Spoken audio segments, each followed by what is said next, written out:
Today we will be continuing on our present theme, which I feel that we've been covering fairly thoroughly, and I feel that we can continue to cover.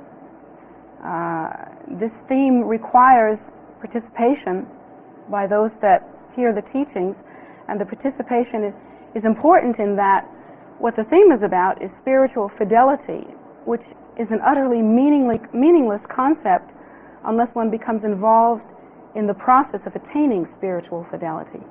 It has meaning that is only relevant to one's own practice, to one's own path.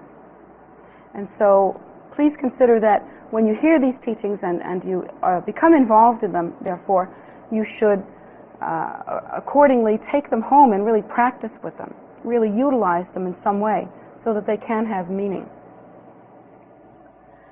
In continuing with spiritual fidelity, I would like to remark at this time that Lord Buddha himself led us to understand and gave the teaching that one of the most heinous crimes that one could ever commit, and that you have to understand that that is realizing that there are many heinous crimes that one could commit, including murder and robbery and all sorts of things.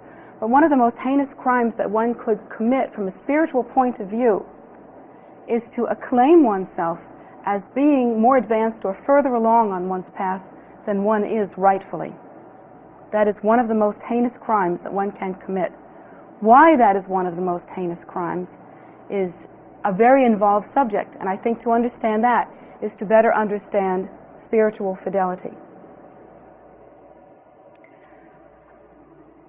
First of all, let's examine that from the Buddhist point of view, having to do with the philosophy that the Buddha teaches us.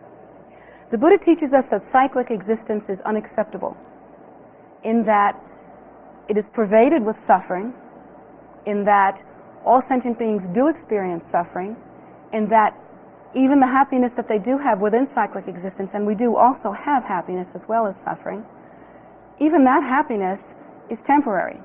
And therefore we suffer from the suffering of impermanence, in that we do not cope well, we do not adjust well to the idea that all experiences that we have, whether they be happy or unhappy, are impermanent, and therefore we cling to happiness as well as unhappiness. Cling to all manner of experience. Why we don't cope well with impermanence is due to our belief in self-nature as being inherently real, and due to our perception of self-nature as being a continuation. And that continuation needs to remain stable in order for us to remain safe. This is how we feel. Of course, according to the Buddhist teaching, self-nature is not inherently real. Our true nature is the primordial wisdom state, which is free of all conceptualization, including the conceptualization of self-nature. That state which is luminous, which is free of all contrivance, free of all limitation, which is innately wakeful, in that it is not empty and dark, as one would picture a void being empty and dark, but rather is aware, but with a non-specific awareness, what the Buddha teaches, what the Buddha calls innate wakefulness. It is an awareness, but again, non-specific. More like luminosity than awareness as we understand awareness. Wakefulness. That is our true nature, not the self that we conceive ourselves to be. So from that point of view, any consideration of ourselves as being very advanced or great beings is false. There's no such thing. There is no greater being than another. And even when we see lamas on thrones, or those who are in a position of spiritual teaching, if they are truly realized, they do not consider themselves to be greater beings than anyone else. In fact, their realization stems from their understanding of the sameness of all phenomena and the equality of all that lives. These are the teachings of the Buddha.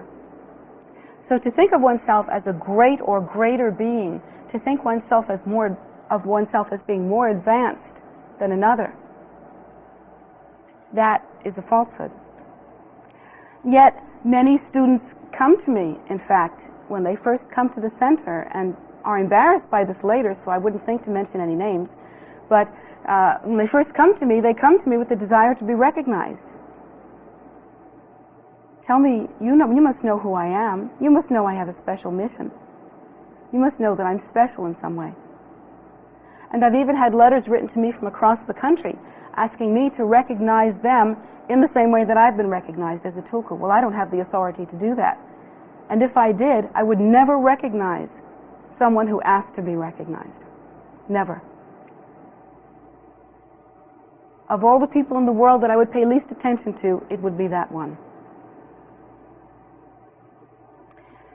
The reason why is that according to the Buddha's teaching, the goal is not great beingness. It is not to be a greater ego than you used to be. It is not to be vaster and more wonderful. The goal is to realize the primordial wisdom nature. That nature which is free of such falsehood, such limitation, and such conceptualization. Free of that. To realize one's innate nature, which is the same as the nature of this plant, which is the same as the nature of any animal or non-physical being. All sentient beings have that same inherent nature, and that is the reality. That is the truth. Anything that we build on top of that is erroneous. It's false. From the point of view of understanding the Buddha's teaching, it's a joke. Because anything that we contrive as being more advanced is a contrivance. And it is 180 degrees away from and the exact opposite of what the Buddha taught. That nature which is our innate nature cannot be grown. It will never be bigger than it is now. It will never be smaller than it is now. It is unchanging. It is the same. It is suchness, and in that regard, cannot be manipulated. It is constant and stable. Anything that can change is a substance and has, by implication, some inherent fixation, or it could not change. That nature which is the true nature, therefore, remains stable and unchanging.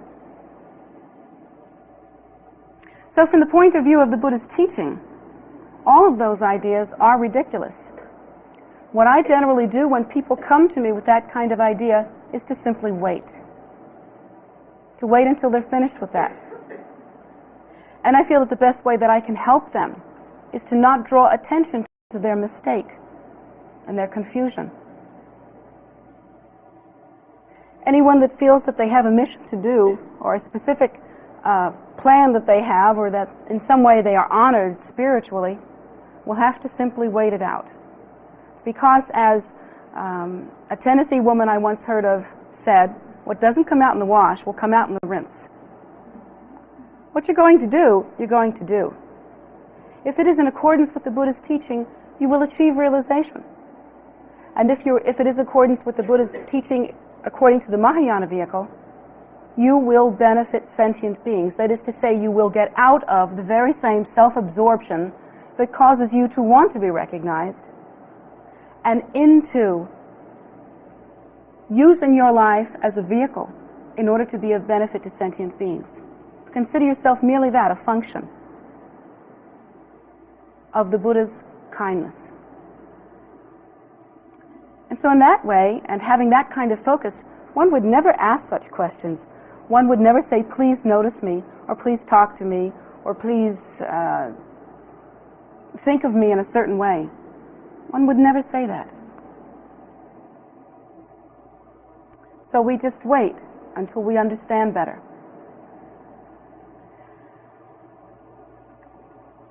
From the point of view of Mahayana Buddhism, and this is a division of Mahayana Buddhism, what we practice here, all of our activities, every single one, should go to be of benefit to sentient beings. We actually seek to transform our lives to being a vehicle by which sentient beings are benefited. In order to do that, you really can't be concentrating on the idea that, oh, I'm helping you. Because then I becomes very inflated, and you become very dependent on me. So you can't run around thinking like that. You can't be thinking, I'm helping you. What one really has to think about is the equality of all that lives. That is to say that if each sentient being has an inherent nature, and that nature is the same in all sentient beings, then all of us are equal, even though we may seem to be different from the relative point of view in that our egos have manifested in very elaborate ways. We are the same nature. That is without doubt. That is the Buddha's teaching. And if I have the same nature as you, and there are many more of you, obviously, even in this room alone, than there are of me, therefore, I am less important than you. Because you is a collective. Look how many of you there are. And if you are the same weight as me, each one of you, then you are of more importance than I am. Therefore, from that point of view, it's just stupid to do anything else besides kindness. You see? It's a waste of time. Also, from another point of view, the Buddha teaches us that everything that we have, including our ideas about ego, including our ideas about how great we are, or how small we are, the flip side of that. You know, humility can be the other side of ego. Or how much we have, or how much we can do, or how busy we can stay, or how powerful we can be, or how competent we can remain. All of these ideas die when we die. Not only that, but they change every time our moods change. Have you ever noticed that there are some days when your competence and your busyness and your strongness and your wealth and your power bring you great and immense comfort? And you have the idea that, yes, things are going well now. And then on another day, perhaps you have PMS, or you're just in a bad mood, or maybe it's raining. For some reason that no one can fathom, suddenly all those things fall away. And we feel inept and lonely and fretful and short-tempered, and everything that we blew up the other day to be grand and wonderful is like nothing. So we change from day to day. And haven't you noticed that even worse than that, we pretty much change from moment to moment? That one moment something can be really important, and the next moment it can be as though it never happened. So everything is impermanent. The only thing that's constant is change in cyclic existence. And since we are obviously involved with impermanence, why put our stock in, why put our those things that are deluded in that way, that are constantly changing, that constantly abandon us and leave us disappointed? Instead, according to the Buddha, we should do those things that actually purify one's mind stream, purify one's perception, and lead us toward the purer perception of realizing the primordial wisdom nature. What are those things? Well, those things are the kinds of things that you saw the children engage in a contest about and give the adults a contest about. They are the things that we call meritorious activity, those things that purify the mind stream and the perception and lead to enlightenment are things like generosity, contemplation, meditation, prayer, offering, study, teaching, and what else? Who knows what else? There's one more. Memorization, thank you. Recitation. Did I say recitation? You don't even remember if I said recitation. So where's your memorization? Not much better than mine, right? These are the things that actually cause the purification of the mind stream. They serve as an antidote to the very problems that cause us to revolve in cyclic existence endlessly and fruitlessly.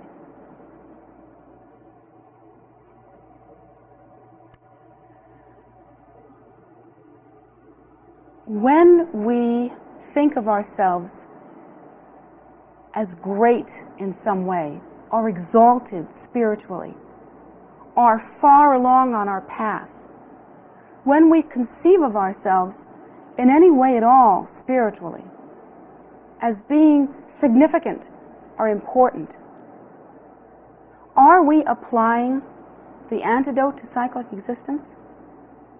Can we possibly be doing that?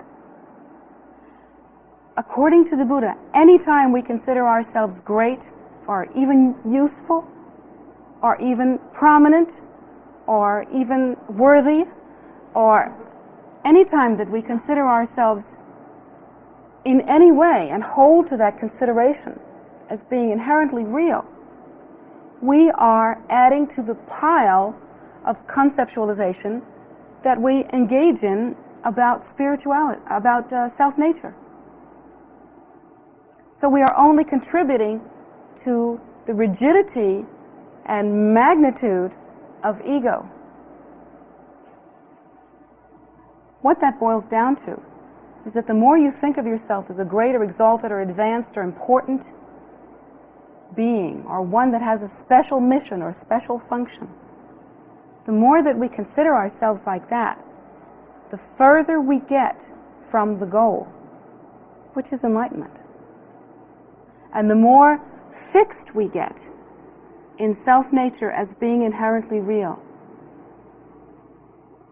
So when a student says, "Look at me, see who I am," what do you want me to tell you? What can I tell you? What I can look at is maybe I can look, and maybe I can, if I have some special power, which I don't think I do, maybe I can look at you and I can say, "Oh, you, in your past life, you were somebody and somebody. Maybe you were Nefertiti." How many Nefertitis are there in this room? Raise your hand. Come on, you know you were Nefertiti. Anyway, in your past life, maybe you were Nefertiti, or maybe you were Christopher Columbus. One of you should be Christopher Columbus. I was born on his day. So, or maybe you were Cleopatra. I'm sure that I was told I was Cleopatra and Nefertiti. Is that hot or what? Do you believe that? Actually, I think I'm an emanation of Estee Lauder, but never mind. So, I can tell you things like that, but what does that tell you? That tells you what else you did in your samsaric past that helped you to cling to self-nature as being inherently real. What good is that? What is the point? Everybody here was somebody sometime. We can make up a story about any of you. What would it do for you? How would it make you happy? How would it bring you closer to enlightenment? In other words, big deal. On the other hand, I have students come to me and they say, "I know I have something special to do. I have something important to do. Please recognize me." Well, actually, I have a little kind of running joke that I do, and it's a little mean, but then I'm that way. When somebody says to me, "Recognize me," I ask them for their driver's license. And then I tell them who they are. But if instead you come to me and say, "Please teach me of my nature," then we have a real relationship. Because at that point, it is possible to look at any sentient being and say, "In your nature, you are the very Lord. You are the Buddha. That is your true nature, that clear luminosity. That innately wakeful, primordial wisdom nature, that is your nature. All of the suffering that you experience, both within yourself and what you also see in the world, all of the experiences that you have ever had of any kind are a result of a delusion that is based on your belief in self-nature as being inherently real. Self-nature, that is the contrived self, not the primordial wisdom state, not the Buddha nature, but the contrived self, the made-up one. You know, you, the driver license. Any consideration that self-nature is inherently real leads to every suffering that you have ever seen or experienced yourself. So what we can do together is we can purify that perception through recitation, through meditation, through hearing the teaching, through visualization, through contemplation, through generosity, through all of these meritorious activities that I've already listed. Through these, one's perception is purified. One applies, according to the Buddha's teaching, the antidote to the fixation on the delusion of self. And applying the antidote, one naturally and over time, spontaneously views the natural state and then remains ultimately stable in that state, awake, as the Buddha is awake. That is how the Buddha described himself. He never said, I'm a great avatar. He never said, I'm God. He never said, I'm the son of God. He never said, I'm from the government and I'm here to help you. He never said any of those things. When asked what manner of thing he was, he simply said, I'm awake. And so our job is to awaken to our true nature. And that's what we do. Can you do that quickly? Probably not. Actually, this Vajrayana vehicle is said to be the one vehicle that one can attain enlightenment in one lifetime with. But you have to be real about this. We're talking about holing up in a cave somewhere for maybe 30, 40 years of practicing constantly. We're talking about really diligent practice. What we hope for with the mode of practice that we are engaging in is to accumulate enough clarity and enough practice and enough recognition of the mind nature, of the true primordial wisdom nature expressed as the primordial wisdom deity, or as the meditational deities that we utilize in our practice, to have enough familiarity so that at the time of our death, when going through the bardo, we can recognize that state, and recognizing that state, we can then awaken to that primordial wisdom nature as the elements associated with physical incarnation pass away. That's what we hope for.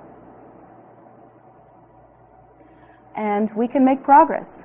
If one does not attain realization on this path in one life, then it will be in 3 lives, 7 lives, like that. But a remarkably small number compared to even the other types of Buddhist teachings, the other schools, rather, of Buddhist teachings, in which one must continue for aeons, many hundreds of thousands of lives, meditating. So this is a quick path. But another thing that new students often do when they come to me, and this is very common, so if any of you recognize yourself in this, please don't be embarrassed. It's very ordinary, very common for students to come up to me and think, well, she's been recognized. She's sitting on that fancy chair. Therefore, I'm going to get her to look into my eyes and give me the straight scoop. Give me the story. Or maybe she can, like, flick my bick or something. Maybe she can promote awakening in me. Maybe she can sock it to me, as they used to say back in the 60s. I'm dating myself, aren't I? That's not possible. Did you know that? That's not possible.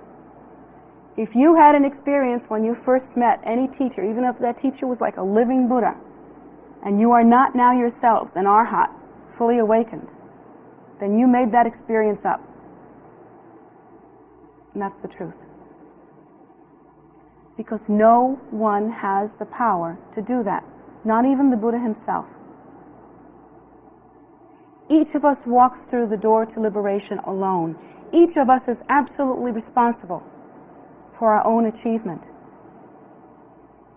Each of us is responsible for our own awakening. It is your mind stream, it is my mind stream that must be purified in order to fully awaken and to remain stable in that primordial wisdom nature.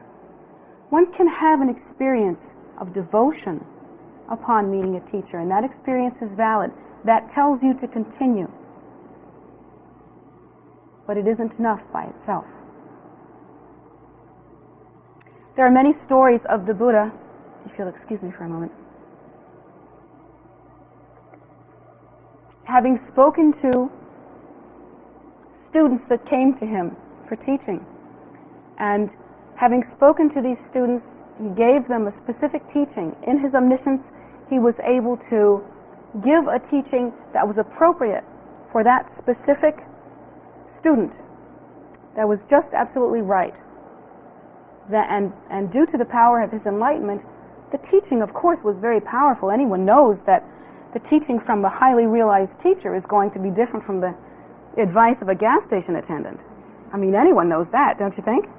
You know that, don't you? It's going to be different in quality, in depth, in clarity. So, of course, the teaching was very potent. But the arhats, the students that came to the Buddha at that time were also ripe, you see. They themselves had been practicing for aeons and aeons of cyclic existence and had purified their minds till it was just kind of, they were sitting on the fence, just right there, just poised, and all they needed was a good shove. So the Buddha, being the best one to give them that shove, was able to do that, and giving them a wonderfully potent teaching, was able to ripen their minds so that they attained arhathood. They still go on, however, to achieve Buddhahood, but they were able to attain arhathood due to his blessing, due to his guidance. But can't you understand, it is also due to their own merit, to their previous practice, to what they have accomplished. They themselves had to have been ripe for that teaching. And in a deeper way of understanding, who is the Buddha? Is the Buddha a man? When one speaks of the Buddha, there's not just the historical Buddha. There are many who have attained Buddhahood. And what is that nature? What does that mean? Buddha is not a man. It is the awakened state. When one sees the presence of enlightenment in the world, that is what one sees. It is enlightenment. It is that precious awakening. It's not a man. So on a deeper level, when one looks into the face of the Buddha or any teacher who has achieved supreme realization, one looks into one's own face. And what is accomplished in that way due to one's own ripening good karma, due to what one has experienced and what one has achieved.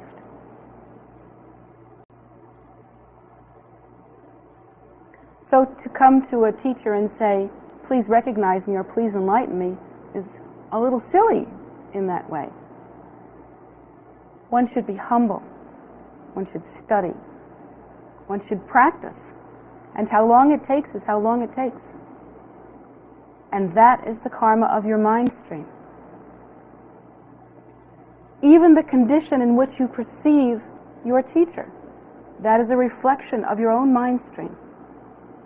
All of our perceptions occur due to our own perceptive ability and due to the karma of our mind streams.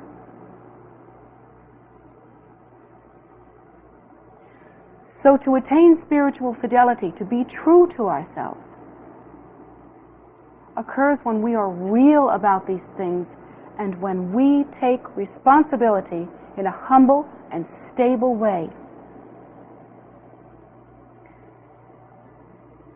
I always laugh about this, and yet it's not funny, but again, I'll tell you the story. Students come to me all the time, and they really want to know, they genuinely, clearly want to know the secrets of the universe. Give me darshan. Hit me on top of the head. Make me do it.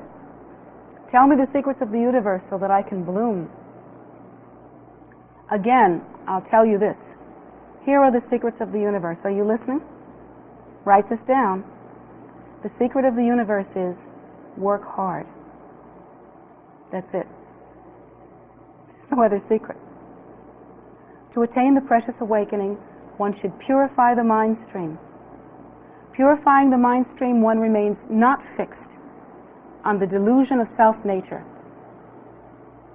Remaining unfixed in that way and free in that way, one naturally and spontaneously awakens to the primordial wisdom nature. Because that primordial wisdom nature is unchanged and undamaged and constant. So long as we remain fixed in confusion, we cannot view that nature and we have no taste of it. So long as we remain fixed in the delusion that we are somehow important, that we are getting messages from the great beyond that we are important, that whatever it is that our particular delusion is, whatever it is, whether it is the delusion of thinking that somehow, so long as we keep moving and shaking here in samsara, we're somehow going to attain happiness, or the idea that wealth or desire or greatness or power or competency or busyness or anything will ever bring us even a sesame seed's worth of joy. So long as we remain in that delusion, we cannot awaken to the primordial wisdom nature. Therefore, dispel all of that through pure activity. Pure activity being the things that I have listed, and most specifically, and this is taught, in order to apply the antidote to ego clinging, whether it be the ego clinging of false humility and servitude, or whether it be the ego clinging of supposed greatness, one should instead let one's life be a vehicle for generosity. Always think more of the welfare of others than of your own. Always be involved in generosity. Simply transform your life to be a vehicle for that.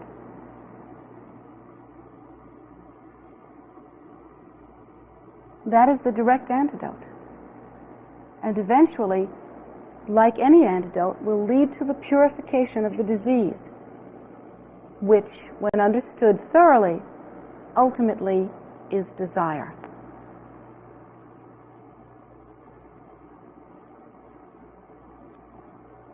So,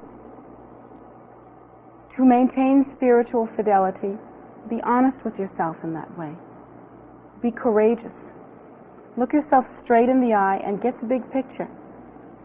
All sentient beings are the same. They are equal. There are no special cases.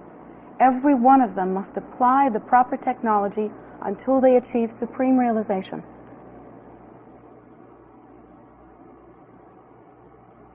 All of us must cease this fixation on self-absorption in order to realize the natural state. All of us must go through the difficulty of living in a way that is not natural for us.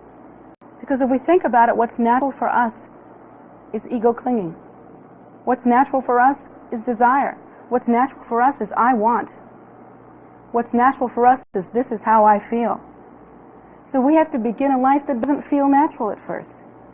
It's very disciplined. It takes a tremendous discipline to be kind. Can I take a moment now to mention another pitfall that new students generally describe to me? They say to me, I don't think I can practice this Mahayana path because I'm not naturally kind. Well, hello! Welcome to the real world. Neither is anyone else. Because anyone that is naturally generous is enlightened. Compassion spontaneously arises from the realization of the primordial wisdom state. Since you're not a Buddha, I already knew that. So if you're waiting to feel especially kind, how long do you think you'll have to wait? You could be here a while. You better set up camp. According to the Buddhist teaching, no one is kind in the beginning. One must adapt what feels like a very artificial discipline. And it feels unnatural at first. And I knew people that say, well, I'm angry all the time. Well, hello, so is everyone else. We all are afflicted with hatred, greed, and ignorance. So what we have to do is we have to start small. Let's try for 10 seconds of pure generosity, caring only for the welfare of others. As soon as you get 10 seconds, move on to 12. Maybe in a couple of weeks you can try 30 seconds. Then go for a minute. That's like a year's worth of work. Have you ever tried pure generosity? Believe me, it's a year's worth of work. And then pretty soon you'll be thinking about an hour. And after a while it will become a habitual tendency. Oh, you'll always want to fall back. Because that is the nature of samsaric existence, and it should not surprise you, since you are a samsaric being. We all are. Be patient with yourself. Do the best you can. Give yourself a break, and don't let yourself get away with murder. Those are my 3 cardinal rules for following the path. I made them up. Those are not the Buddhist teaching.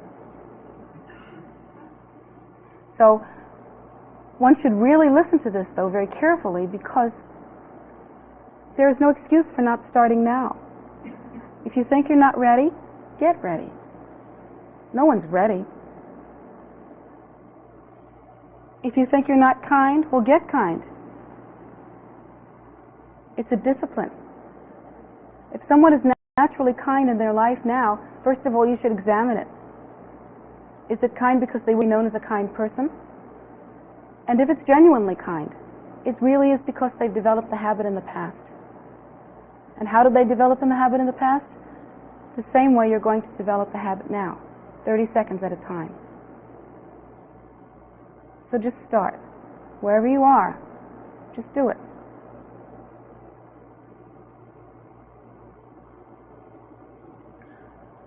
Once when I was teaching a lesson very much like that, I had an acquaintance who came to study with me for a while. He was a psychiatrist, and actually he was quite well known. But he came up to me and he kept saying, we're in agreement, that's it. That's it. He said, that's what I'm trying to tell my patients since I began to understand what mental illness is all about. One should think of something greater than one's own self-absorption. One should be involved in those things that are beyond self. One should be involved in transcendence, something that is greater than self, something that is beyond caring what self is all about. To apply the antidote to self-absorption is a very powerful therapy. And from the Buddhist point of view, it's not only psychologically therapeutic, it also leads to enlightenment.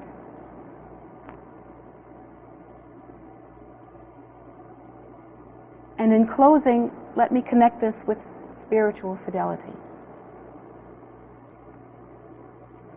One is true to oneself when one is honest. When one faces that one is a samsaric being involved in cyclic existence, and no longer shocked or ashamed or surprised of that.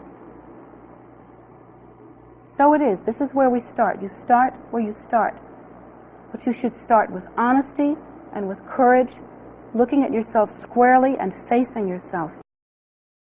This is what I am, and you continue now. Get that you're going to walk through the door of liberation ultimately alone.